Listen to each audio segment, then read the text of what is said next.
Ассаламу алейкум достар. Бүгін біз сіздермен тауық етін қаймақты соусты дайындайтын боламыз. Рецепт өте оңай. Ұнаса лайк басып каналға тіркелуді ұмытпаңыздар. Үйдегі бар заттармен жасауға болатын түскі және кешкі асқа осылай тойымды, ерекше тамақтарын әзірлеп көріңіздер. Мен бүгін картоплы пюре және күрішпен, асылған күрішпен жасайтын болам гарнирді. Ең алдымен біз тамақты бастамас бұрын гарнирлерді дайындап аламыз. Біріншіден күрішті салып, үстінен бататындай етіп су құямыз, тұзын салып, қайнатып аламыз. Картоплымызды да дәл осылай үстіне су құйып қайнататын боламыз. Күрішіміз жұмсақ болып пісу үшін осылай қайнап жатқан кезде үстіне кішкене сұйық май қосып жіберсеңіздер болады. Енді біз келесі кезекте тауық етін қуыратын боламыз. Тауық етін кішкене ұзынша етіп кесіп дайындаңыздар. Мен бұл жерде дайындап алғам тауық етін. Енді пиязды осылай біз кішкене кубиктеп турап, қызып тұрған табамызға сливочное масло, соны кішкене салып, қыздырып, үстіне осылай тауық етін салып, ең әуелі жақсылап қуырып аламыз. Одан кейін мен үстіне сладкий паприка қостым, кішкене қызарту үшін. Сіздер өз қалауларыңыз қосып ал.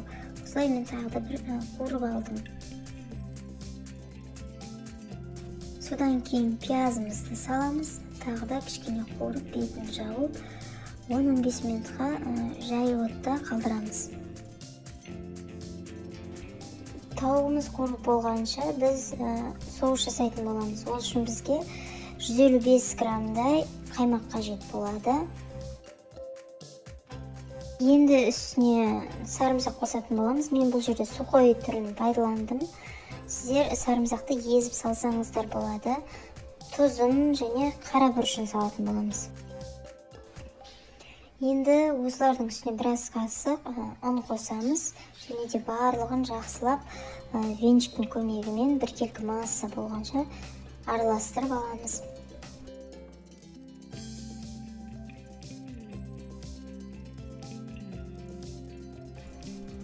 Дайын болған қоспаның үстіне суық су құямыз. Жақсылап су құйғаннан кейін жақсылап тағы бір араластырып жібереміз.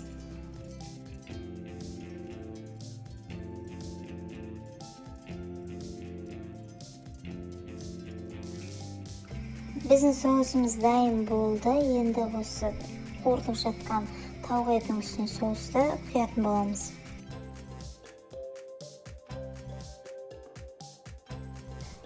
Үстіне 2 лавровый лист салып, баяу отқа тағы 10 минутқа қалдырасыздар.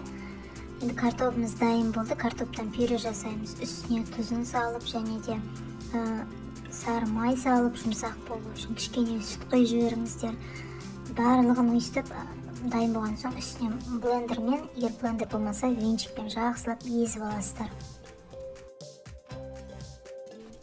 Дайын болған пюремізді, күрішімізді салып, кешкі асқа осылай ерекше етіп ұсынсаңыздар болады. Тойымды әрі ерекше тамақ түрі дайын болды.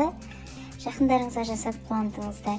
Егер де сізге рецепт ұнаса, каналға тіркеліп лайк басуды ұмытпаңыздар. Баршаңызға ас болсын.